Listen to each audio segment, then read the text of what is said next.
everyone. It's such a joy to be here today. This is my 4th Student Pride, my 2nd time hosting Queer Question Time. Last year, we had a Tory MP that stormed off and refused to have her photo taken afterwards. So who was that? That's, well, I'll tell you off. That's the level that we're aiming for, okay, everyone today. I thought we would begin. I mean, I'm sure that all of the people sitting around me don't require an introduction, but I always think it's better to get people to introduce themselves in a couple of sentences, starting with Juno. Hello, was anybody here last night for the awards? Oh, thank you, that one fucking person. Hello, my name is Juno Dawson. I'm an author. I wrote a book called This Book Is Gay. That's presently the 3rd most banned book in America. Come on, #1, let's get there. And most recently, Her Majesty's Royal Coven, and also I've just been announced I've written an episode of Doctor Who this year, so you can watch that. Watch it on telly. Also, I'm single if the sign language interpreter is in any way bisexual. We'll talk later. Hi, I'm Butler. I'm an actor and do a bit of writing as well. I probably am most known for my recent role in Netflix's Chaos, where I played a dead guy in the underworld and tried to take down Zeus, which was pretty fun. That's me. Milena. Hi everyone, I'm Milena Sanchez. I'm a podcaster, best-selling author, singer-songwriter, bad bitch, and I also have created a safe space where women can party with women. The event's called Plus You Events. And yeah, I'm a mother. Hi, Benjy here, that's me. I'm an inclusion and wellbeing consultant and content creator and writer. My mission is to equip and empower people to make a positive difference. And I'm also single, so let's put that out there, right? Yeah, let's do that. I'm good with parents, pets, I'll pay for dinner, yeah. Anything else? That's it. Cool. I'm sold. Let's do it. But yeah, that's me. And I am probably best known for hosting the Saturday evening LBC show. So after today, I'll be going to talk about Ukraine. But let's forget that I have that coming up in my future. We're going to be talking about the future of Pride, and for the past couple of years, I think we can all agree that Pride has hit a little bit differently, has started to go back to its roots of feeling more like a protest than a celebration. And I think we need to start this conversation really by acknowledging where we are and some of the challenges that we're facing in 2025. Something that has been really interesting for me to observe is that since the arrival of Donald Trump as the president again, and the fact that one of the first things that he did was roll back DE&I initiatives within the American government, how many British companies have taken that as their cue to do exactly the same? And that tells us that they were never involved or investing in DE&I because they thought it was the right thing to do, and that they're now relishing the prospect, presumably, to save a little bit of money in a very short-term way. I thought, Benjy, since you do a lot of DE&I work within corporations and organizations, I would come to you first for your thoughts on and how we navigate this climate. Thank you.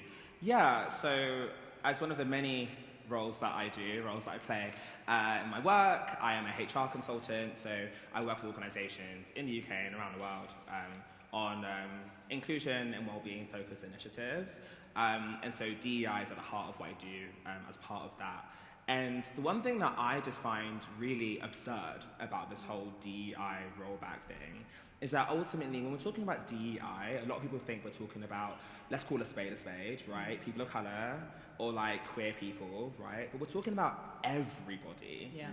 There are so many initiatives that have not been rolled back, that are DEI initiatives. Your cycle to work scheme, right? Anything to do with health and well-being, right? Time off, like all of these things are initiatives that are meant to level the playing field to make sure that everybody can show up at work and do their best. And so DEI, as in the work of DEI, is not going anywhere. But what we really need to be specific about is the fact that ultimately, when we talk about an attack on DEI, we're talking about an attack on specific communities, communities of colour, the LGBTQIA+ community, and so on and so forth. That's what it really is. I wonder as well whether what this shows is that I've seen a lot of left-wing people kind of castigating themselves, going, oh, the global march of the far right, it's all my fault because I was too annoying about identity politics. And I'm like, well, first of all, it's a little bit of an egocentric worldview. I think it has very little to do with you. But also, I think diversity, equity, and inclusion are three words that pretty much every human being agrees are a good idea. And so the rollback of those, what it kind of shows us is that the far right will take anything and turn it into a weapon against us. So we should stop trying to play their game, right? I mean, does anyone have any thoughts on how we navigate this far right culture that we're swimming in right now? Oh, God. I'm not educated enough for this one, I'm not gonna lie. Yeah. This one's a lot. I'm like learning myself. I'm like, oh, okay. Yeah, go for it. Yeah. I think at times of political and economic unrest, we know from history that fascism breeds in this. I think we have seen the effects, and oh my God, this is so fucking heavy for a Saturday, bear with me. Right, globalization, right. And there's so much to unpack. Number one, corporations, big business has never been our friend. It has never been an ally to queer people. They are businesses. Businesses only care about one thing, and that's making money. Yeah. If there was a time when allying themselves to queer people made them money, they did it because it was nice in adverts. Yeah. So that now we look back at the Obama era with these kind of like slightly rose-tinted goggles that we see it. Certainly, I lived it. It felt like an exciting time to be trans. You know, there was Laverne Cox on the cover of Time magazine. You know, it was the trans tipping point, and that was a good thing. And so at that point, you know, brands were all over us. You know, when I first came out as trans, I had all these offers. Well, do you want to be the face of this makeup brand? Do you want to be the face of a yogurt? You know, it was wild.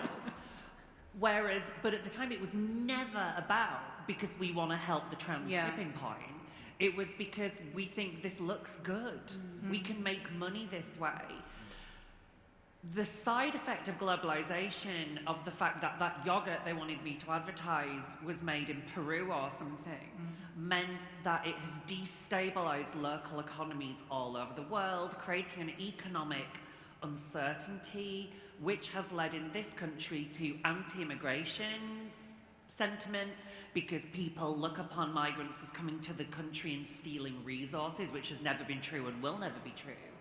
And also, I think, a crisis in masculinity, because these were often jobs that working class young men would do.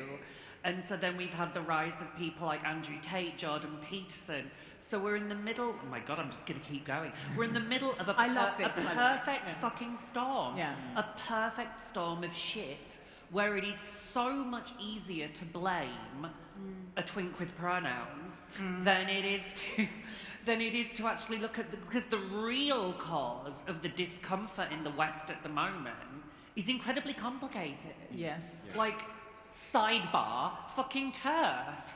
You know, it's so hard for a woman in her 40s to say, right, my predator, my apex predator right now is my son and my husband. That is such a scary fucking thought that it is so much easier to say, yeah, but what about Juno Dawson in the toilet? Oh no, oh shit.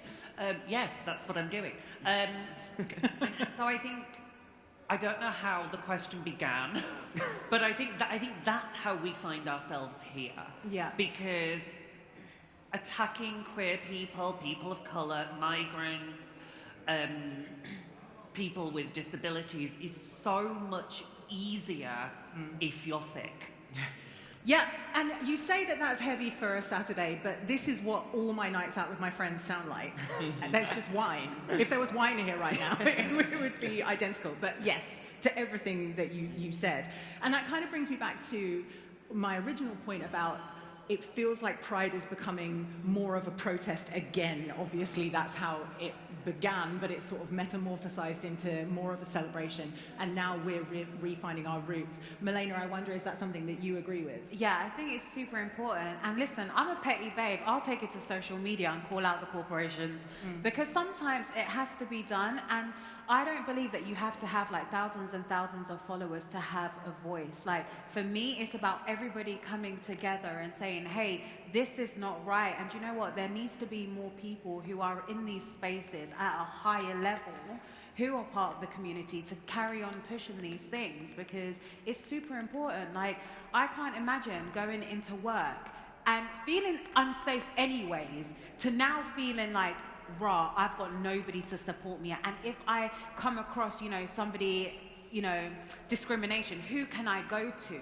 That's scary as it is to now Trump changing all of these laws and stuff and everybody following kind of suit just because they think it's justified. I think it's just awful. And as a sidebar to Trump, and I know that we keep returning to him, and he's not a nice person to think about, but he has set the tone for a lot of our politics. The policy now in government federal departments is out your queer colleagues. It's not out your trans colleagues. They won that election on a huge platform of transphobia, and now they're coming for all of us, and that's always how it works. You cannot separate out the community, in the way that some quarters seem to believe that you can. Our fates are inextricably intertwined. And where there's homophobia, there's transphobia, there's also misogyny as well. Yeah. It's going to be the women. It already is the women. So, we really do need to all get on the same page and join forces. And I find it so crazy that people that haven't gone through what we've been through get to decide. Yeah. I'm just like, you don't have to deal with anything. You are a white, straight man. The privilege is there. You don't live the life that queer people live or anybody else. So for you to come here and say, this is what I'm going to do and this is what I think is right is so absurd. And that brings me on to representation, which is something, Juno, that you touched on, but I want to talk to you, Misha, as an actor and a writer.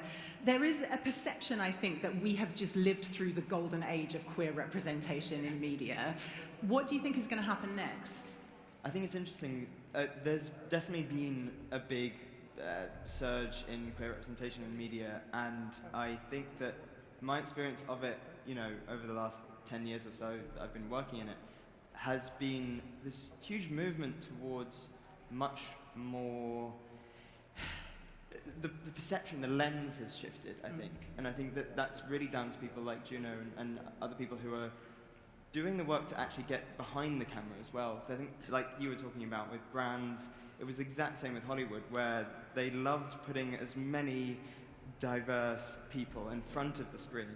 And then you'd be on set and you would realize that everyone behind the camera was a cis white man. And you were like, oh, where are those sort of support networks if something happens? How am I going to be looked after? Do I know, where I sit in all of this? Do I know what my narrative really is? And a lot of the time, you're the only version of yourself in those sets, in those places. And it ultimately creates pretty boring representations of people, I think, Because it goes to it's tokenism, isn't it? They're just Exactly. like, oh, let me just put, tick, yeah. Got somebody of colour there, oh, got a queer person, yeah, absolutely fine. That way, that if we're attacked, I can say, wait a minute, I've got all of these people on set. How can you call this corporation or this brand anything but somebody that's supportive? But it's just nah, because you're just doing that to fill a box. You're not actually doing it because you care. And then I think you see the repercussions of that in terms of news narratives, because I do think there's so much less of a distinction between fiction and non-fiction and narratives, and the reason that we... Because we're living in dystopia. Yeah, exactly. Yeah, I mean, I would say that chaos has a lot of alignment with what's happening in the world right now. You see these people who have crazy amounts of power, always have done, and have no perspective on people. And then, but I think that the movement towards seeing narratives from our own perspectives, narratives that show a really fully rounded, nuanced experience, just brings people closer in, because then you can what's the word? Empathize, really. And I think the more that we can draw those, I mean, I know that Benjy talks a lot about kindness, and empathy, I think, falls into that. Like, the more we can bridge those gaps between people, show people that we're normal human beings. It's about power, to quote Buffy the Vampire Slayer, a very wise woman once said. It really is about the power. I wouldn't have got my job on Doctor Who if it hadn't been for a cisgender gay man, Russell T Davies. I was headhunted. You know, I'd earned my stripes, I'd done the podcast. But this is where it gets really complicated, because there isn't a trans person in the UK with the kind of power that Russell T Davies has. In Hollywood, there's only really the Wachowski sisters, and they only have that power because they established it before they transitioned. Right. So otherwise, it's about who is going to create spaces for us in the industry, you know, and I think it's a difficult question. Who wants to give up power? Well, also, I think what representation can do is give people a false idea of where the power lies. Yeah. You know, because it's completely, I know this is an overused word, but it's like Kafkaesque, the way that it's presented that minorities have all the power. And, you know, I'm looking at the people that are saying this are writing their, you know, Daily Mail column that they get paid £1 million a year for, and they don't pay tax on because they live in a tax haven, you know, somewhere. And they're writing from outside the UK, and they're going, you know, trans people are deciding what your children are taught in school. And I'm like, this is mad. This is absolutely mad. And I think the danger is where you have representation with nothing behind the scenes and no power underlying it, that you give people almost a stick to beat us with. And you know, on that note, the final thing that I wanted to ask all of you is about social media. You know, social media is such a double-edged sword. Yeah. It's a way for us to connect with each other, and you know, particularly if you're isolated in your three-dimensional communities, it's a way for us to find each other. But it also can make you a target of hatred and vitriol. How are we all dealing with that? I'll go to Benjy first. Yeah, so as somebody who is very, very online, I think it's tough. It's really tough to be a visible queer person, and it's only getting harder and harder. And I think to kind of look at the positive, I actually do a lot of work with TikTok from a trust and safety perspective, and they're rolling out a lot of like features on there to help queer people stay safe. So definitely like look into those settings and try and equip yourself with the tools you need to protect yourself, right? And to be able to navigate these spaces safely and protect your peace. But it's hard, it's really, really hard. And from like a selfish perspective, I definitely have to think every time I post something, like what will the reaction be, and am I ready for that? How scary is it? It's rough. It's scary, it's really right? rough, and like there's some weeks that I literally just can't, like something will happen in the world and I want to post about it, but I can't until maybe like a week later, because that week, you know, something else happened in my personal life, and I don't have the mental fortitude to go and fight trolls online, you know? And not even just trolls, like, do you know the worst like space for me sometimes is LinkedIn? And do you know why? Do you know why that is? Yeah. Because at least on like other platforms, people will say their vitriol, right? Straight up, just like that. They'll be like, go and so yourself or whatever. On LinkedIn, it'll be like, oh, good morrow. I hope this hateful comment finds you well.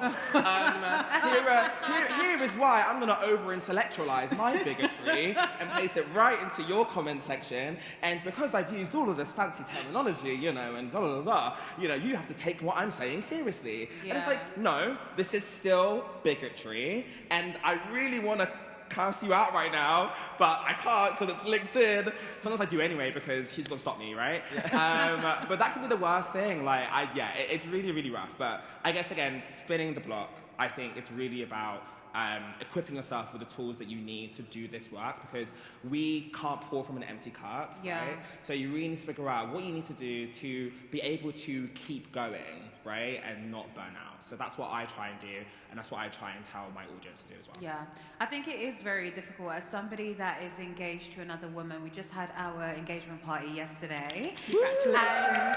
Thank you. I was so like, we were so nervous because, first of all, we were so nervous to just come out and now be in a room with people that we knew were like on the fence of it. But anyways, I say all of that to say, I've started to post us a lot more on Instagram. And there's this one picture that I have of us, and I promise you, I delete 100 comments a day telling me that I'm going to hell. And if I wasn't somebody who had been in the public eye for the time that I have been in and had a thick skin, I don't know where my mental state would be, and that's why I find it so scary, and that's why I continue to educate on my page regardless of the trolls, because I'm like, do you know what? Come out of the closet, seriously, because you're out here doing the most on my post. Just say, be who you want to be, and that's it.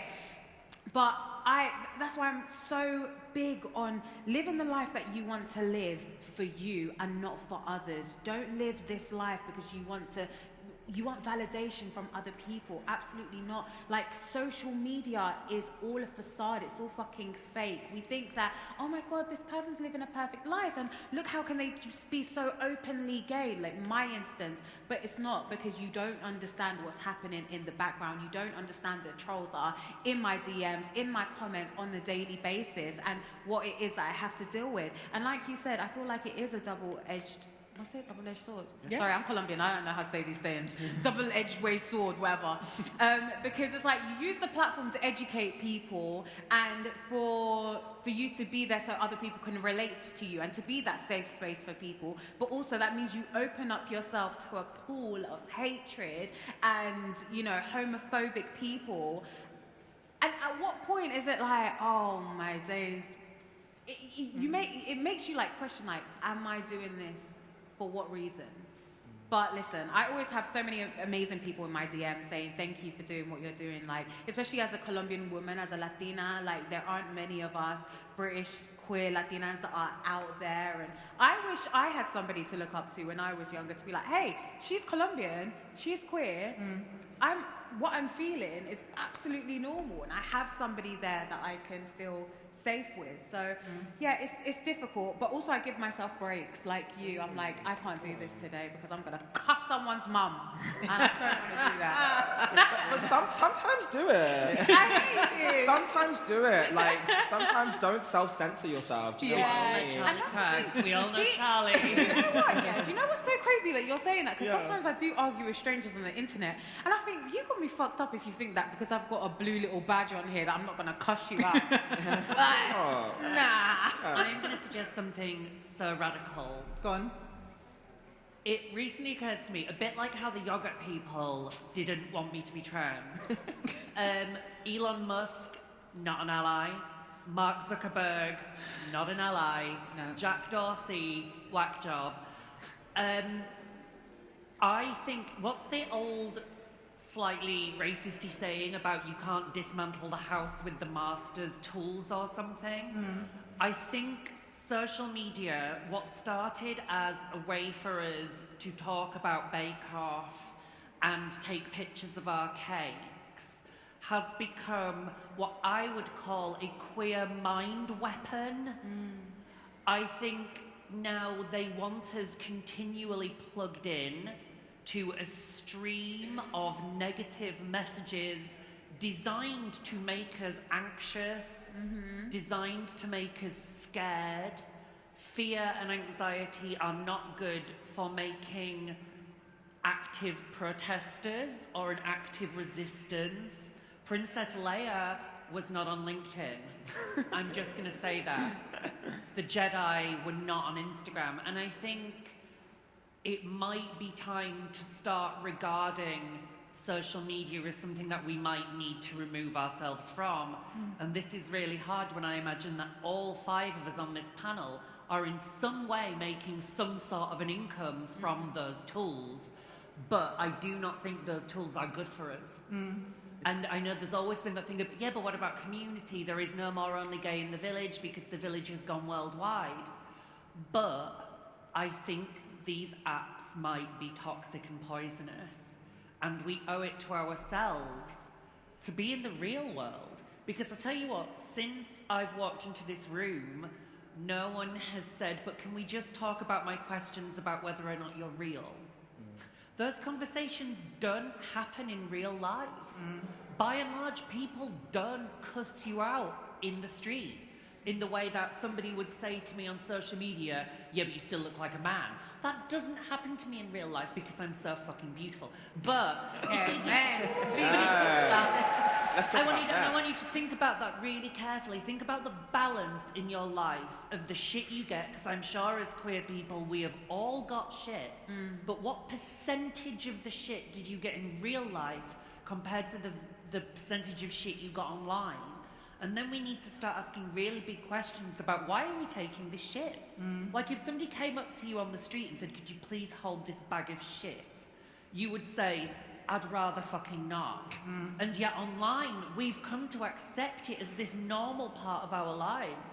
And I'm saying, what if we don't? It's really... I was going to say, I think it also helps when you are a creator of social media content to know that fear, outrage are the easiest emotions to provoke in people. So if 10 people saw your content and 2 of them get really angry about it, those are the 2 you're going to hear from. There might be 1 who really loves it, and you might hear from them, and then there'll be 7 who are indifferent, and they'll go, no.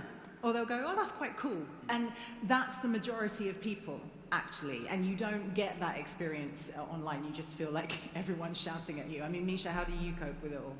Yeah, I mean, it's really interesting because I think you're so right in so many ways, but I think there's also that world that's kind of been created.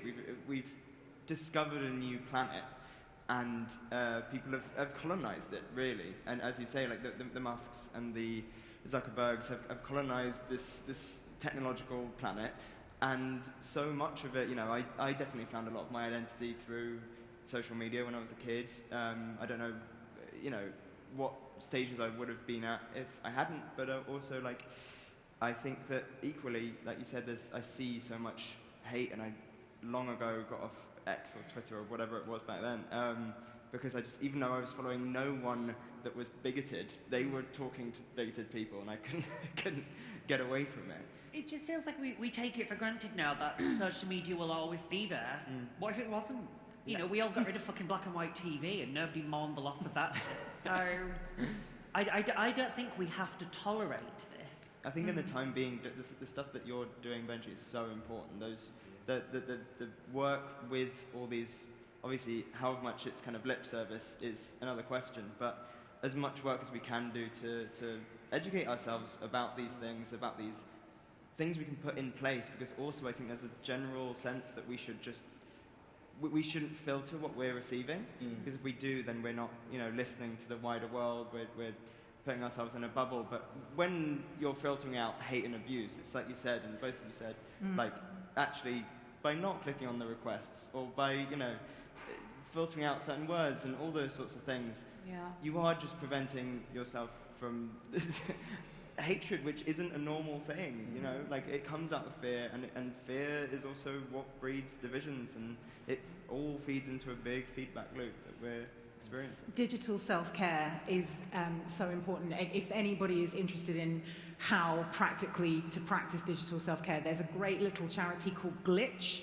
that was actually originally set up to try and optimize black women's experience online. And the idea being that if you're bullying certain people out of the conversation, then it's not a global marketplace of ideas like the creators of social media would have us believe, but have since expanded their content now and talk a lot about, you know, queer people, women more generally, you know, other minoritized communities, and how we can use the tools to make it a safer space for us.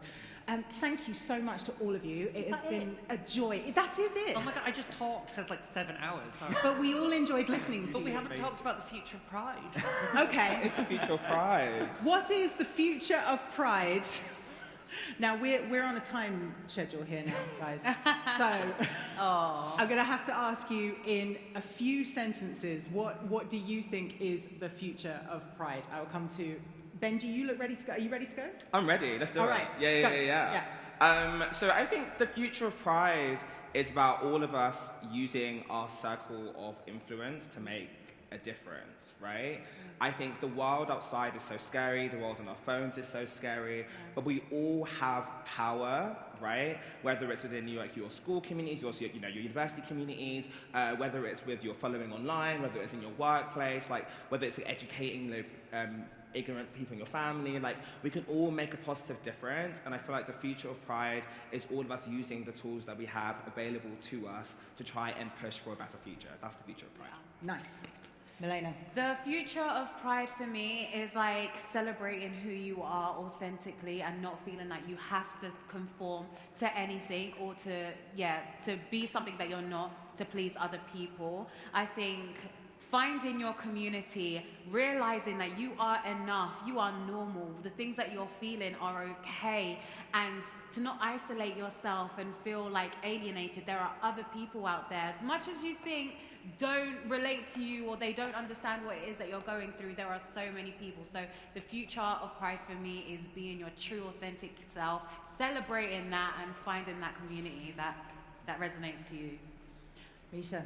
I think it's about breaching communities and finding that kind of interpersonal, community level of love and joy, and uplifting that joy, as you say, as a protest. I think that like intersectionality, community, and connection across identity and true connection, as you say, is the future of Pride. And we were talking about that a bit, weren't we, are we calling this a green room? Backstage, how we're sort of oscillating between thinking about these issues globally and getting terrified, and then thinking of ourselves as individuals constantly, when actually there's a halfway house between those two things, and it's community, and that's really the way forward. Juno? That's exactly what I was going to say. I think my favourite prides are local prides, the very grassroots ones. I love little prides like Worthing Pride, Eastbourne Pride, because every community needs a pride, including the student community, which is why I really hope Student Pride does continue. However, last point, there is a reckoning. Young people do not like working with sponsors.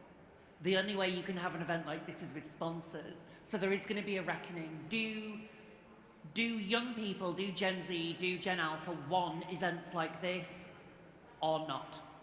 And that's something that we can't decide on this panel. And I think what's going to be really interesting to see is, in another 10 years, will there be like a London Pride? Because people don't really seem to want that kind of pride right now. That's an interesting thought. Isn't it? And yes, thank you for it, Juno. And on that note, we must leave you, but thank you so much for listening to us today. I really hope that you enjoyed it and enjoy the rest of Student Pride. Woo!